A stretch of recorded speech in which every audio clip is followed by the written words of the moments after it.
probably noticed already. So, hello, I'm Joni. Nice to meet all of you. I'm incredibly nervous. You're not supposed to say that. I really don't care. Luckily, I see a lot of familiar faces, which is great.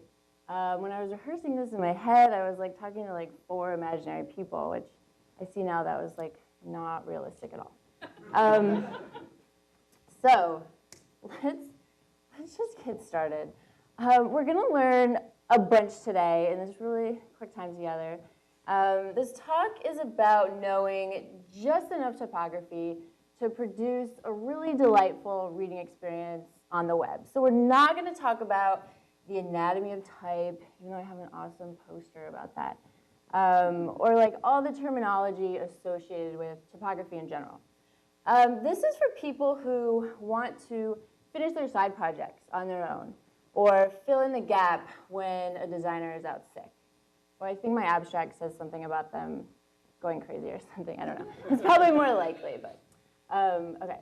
So I just like to be super honest. This is how I'm going to spend your time today. This is a high-level look at what we're going to be talking about. Let's go. What is it, though? Typography is what language looks like. So it's the art and technique of displaying text in a way that is delightful and easy to read. It's not strictly visual or aesthetic. It's utilitarian. And it's for anyone who uses text to communicate. So thanks for choosing this talk. It matters a lot. The National Weather Service recently stopped yelling at us, raised hands emoji. They were using all caps to communicate like forecasts and just general messages. So it was kind of funny because it's really hard to read. You have this like emergency and it's like it takes forever to like really understand what's happening because all caps creates like a very blocky experience and it's hard to distinguish the letters. And also, sometimes it's like, it might rain today a little at like 3. And then it's like, that's all it's saying, and your heart rate's going, and you're like, the world is ending. It just might rain. So that was a really great thing that happened this year. NASA learned a lot of things. There were some accidents that happened, and they did some investigating. And they found that the design of their documentation and their maps was to blame. So they did some research, and they published a 40-ish page document, delightful reading, on lessons learned there. And it includes things, they were using a font size that was over 50% smaller than recommended. So people couldn't read it, and it didn't like encourage reading when they did try to read it. It saves lives, so this is a really important talk to be at. Road signs are less terrible now. For the longest time, they used a typeface called Highway Gothic, and it was very hard to read in the rain and when it was dark, and when your light hit it, it would just sort of glare and blur together. So really, when you needed it the most, it failed you. So they got some designers to create a new typeface, and it's called Clearview, and it proved to be much better. Reaction times were better. People could read it, and there were less accidents and less confusion. Also, studies showed that when they focused on making the controls in the car easier to read, less drivers were distracted. But now there's like phones or whatever, so who knows now. So this is just what I was going on about earlier. This is what it looked like before. It's so anxiety provoking, right? And now this is the new thing, just saying it might rain. Bring an umbrella. And these are the street signs I was talking about, a before and after of the different typefaces. Okay, it evokes emotion. So an awesome example of this is the book with no pictures. And I'm sure you've figured this out already, but it has no illustrations at all. But it's a really energizing book, and I brought a copy for all of you to look at because I'm just such a huge fan. But it has a really silly feel to it, and it's completely accomplished from typography. So, influencing how users feel is very powerful. When we're working on the web, it's a very impersonal medium, and we really want to bring our brand across correctly and set the voice and tone. So it's a great way to express personality and stand out. It's a huge competitor advantage to be able to make someone feel the right way. And typography is such a great way to sort of pull that off. The safest assumptions we can make is that nobody has time to use our products or website. So when you use typography, it's a really great way to evoke emotion and grab people's attention and make sure that they're getting the important information they need as quickly as possible.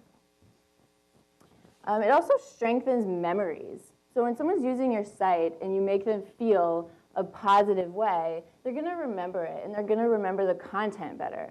So this is especially important when you're sort of straying from established mental models in any way. If you evoke emotion, they're gonna remember that better. Oh, and this is the author is actually B.J. Novak, and this is him reading his amazing book. And this is just I just like threw these in there randomly. This is his top sign. I just love this because it's like I would not stop at this. it's like a light suggestion. Like you don't have to. So I just think that's a really powerful way of showing like how we can communicate through the typefaces that we choose. Readability and legibility. So now that I've convinced you all that typography is like the most essential thing, we're going to talk a bit about what good typography even means and how to get there. And some of these concepts are super straightforward, and some of them are a little more invisible, behind the scenes stuff. So the most important thing, if I could only choose one thing to talk about for 20 minutes, would be the size and the line height of your text. It's really frustrating to come across like a site that's like incredibly beautiful and has the tiniest text. Like you have no idea what it's saying. You have to magnify it. That's really frustrating. So understanding what size is appropriate for the web is very important. Luckily, some people much smarter than myself established some like optimal font sizes. It's between 14 and 15 and 24 and 25 pixels. It's really hard to get designers to agree on anything. So I couldn't get like a straight answer, but that is the general range. And then, of course, the line height is between 120% and 145%. And ideally, you're using values like line height 1.5, which is 1.5 times the font size that you selected. So percentages are completely fine, but not best practice exactly. So when you increase the font size, you have to increase the line height as well to ensure optimal legibility. And of course, on mobile, you can make it a little smaller because we hold them much closer to our faces than desktop. So sometimes when I forget my glasses, that's not really the case. So one thing to keep in mind is all these various font sizes have to be within a container that also changes its size. So this little thing I adapted, I put ish in there. That's my little addition because I don't really follow this exactly. So you just feel it out. If your text takes up the entire screen, it's too long. It's too hard to follow and scan. Okay. I left this intentionally blank because I'm talking about Whitespace and I thought it was clever. But I see now that was a mistake. Whitespace is the empty space around elements, so margins and paddings and line height, also called negative space sometimes. So I read this quote once, and I'm really bad at remembering who says stuff, which is really rude. But the power of Whitespace comes from the limitations of human attention and memory. So when you use Whitespace well, it helps guide the user through the page, and they know what to absorb immediately and what's like less important. And also, sometimes when you see a site that you love and you can't exactly say why, it's usually because it's this like on-point Whitespace utilization. Whitespace and proximity. So the law of proximity states that items near each other are going to appear related. So whitespace is a great way to confirm or deny relationships between text and images. Vertical rhythm, I talked about this a bit already, but basically this is done through setting a baseline. So you set a line height, and then you're going to use multiples of that value throughout the site for visual consistency. Designers like to talk about consistency a lot, right? And so this is one way you can make them really happy, to show them your vertical rhythm.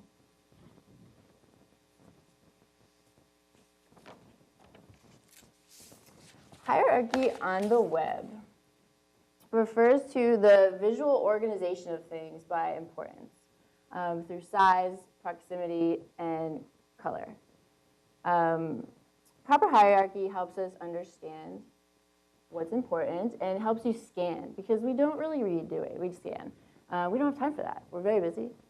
And repetition and consistency allows for safe assumptions. So if all the paragraphs on a site are gray, and I'm scanning, I'm not reading, and all of a sudden I see a block of orange text, well, that's different. That's not a paragraph. So that's going to catch my attention. That's going to make me pay attention. But it was safe to assume that that wasn't a regular paragraph. It's also very calming. And that just sort of goes back to what I was saying, when a site just feels right. Someone's obviously paid attention to the spacing and hierarchy of that site. I find contrast to be especially interesting right now. I've noticed a lot of sites that are using poor contrast intentionally. I don't know why. It hurts. You'll know it when you see it. It looks like the letters are shaking. If you have migraines, you've done this to your computer a few times. But sometimes it's not so obvious. So it's always safe to use a contrast checker. ContrastChecker.com, I believe, is a thing. If it's not, I'm going to grab that. And I was actually working on an example of poor contrast, and I gave myself a headache. And I was like, why would I do that to them? That is so awful. So I just didn't. But then I had this space there, and I just filled it right. Okay, emphasis. Use bold or italic. Don't use both. Don't use underlines or exclamation points. They lose their effect, right? When it's like every sentence is an exclamation point, it's counterproductive. So when you're using a sans serif, use just bold, because if you use italic, it's not going to come across that clearly. When you're using a serif, you can use italic for light emphasis and bold for heavier emphasis. And also just be careful not to overuse. That's really the theme here. If you overuse it, it loses its effect. Oh, and one last point. Let me take this off. I think this is Twitter or something. And it's vibrating and really frustrating.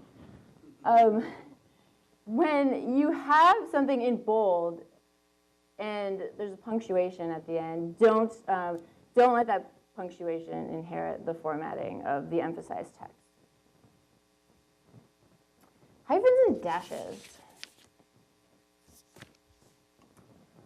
Okay, so hyphens are the shortest little line of the three, and there's just like a keyboard button for it. Super easy. Hyphens are often not used correctly. They're actually used to just combine multi-part words. So part-time, there's a hyphen in the middle. An en dash, you need to use the keyboard shortcut for that, or there's an HTML code. An en dash is the shorter of the two dashes. And it's used in date ranges, like from 2000 to 2006. And then to combine, to signal a relationship between words. So love-hate relationship would have an en dash in there. An em dash is the longest, most underused, I would say, of them all. And this one is to break parts of a sentences to create stress on a particular thought. You would use an em dash to sort of separate that. That's often achieved with an ellipsis, like the 3 periods, instead of an em dash, which is the proper way to do that. So let's just talk about ellipses now. They're used to indicate omission within quotes and not sort of stress-specific thoughts. It has its own little keyboard shortcut, so it's actually not 3 periods in a row. I'm totally guilty of doing that myself, but it's not correct because it won't have the right amount of spacing between the dots. And then space before or after the ellipses, you just sort of feel that out. Like how does that feel to you if you put a space? Or if you don't have one, is it too cramped? That's up to you. So curly quotes, I'm focusing on curly smart quotes and not the straight quotes that are just the keyboard button. Because 98% of the time when you're working with text, you want the curly quotes. That's the actual correct one. We're talking about like code syntax, of course, that is not the case. But we are not talking about that right now. So you'll want the curly quotes, and they do have special shortcut and special HTML characters.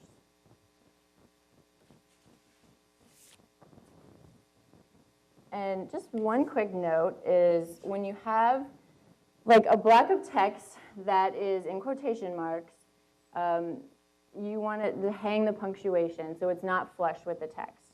Because when it's not hung, it just sort of breaks that up and it's harder to read.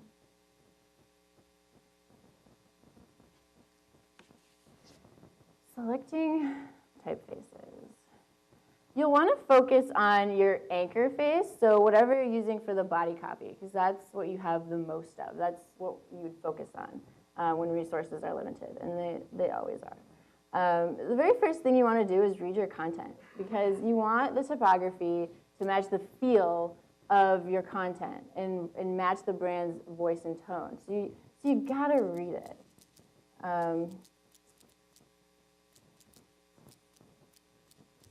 When pairing typefaces, most designers will actually tell you to avoid doing this and just select a typeface that has a lot of different styles. I think that's really not very practical. We use Google Fonts a lot. Like, I totally used it for this presentation. And when you look at which typefaces have that many different styles, like you need at least like 7 or 8, there's maybe a handful left. And then when I think it was 20 last time I checked, because I did check. And so when you immediately eliminate the ones that are just a little bit silly and they just don't go with your brand, you're left with a handful. And then, of course, there are countless other sites that are choosing between the same handful of typefaces. So there's some things to keep in mind when you're pairing typefaces. If you have a serif anchor font, then you're going to want to choose a sans serif for your display. Avoid overlapping moods. So again, certain typefaces make you feel something, and they have certain characteristics, and you don't want to have too much overlap. If you're going to have 2 separate typefaces, they have to be very different from each other. And of course, a weight contrast is always visually pleasing, and that's just going to be a heavier typeface, so the thickness of it. So there's no like hard rules, but I would say if there was one, it's that you don't want more than 2. That it just sort of, you lose touch with like what you're trying to say and what the brand's communicating. And the last thing I want to say here is you're not on your own. There's so many resources to help you choose which typeface to use, and specifically with Google Fonts. These are the 2 that I used in the presentation, and they love each other. Okay, so I created a website reference for this talk. So I have my top 10 typography.tips. I spared no expense with that. I was like, I need that. So it's my top 10 tips along with the associated resources for those. And then there's also a neat part at the end that's like just neat general links, like that NASA document that you guys are all going to read like right now. That's there. So thank you so much.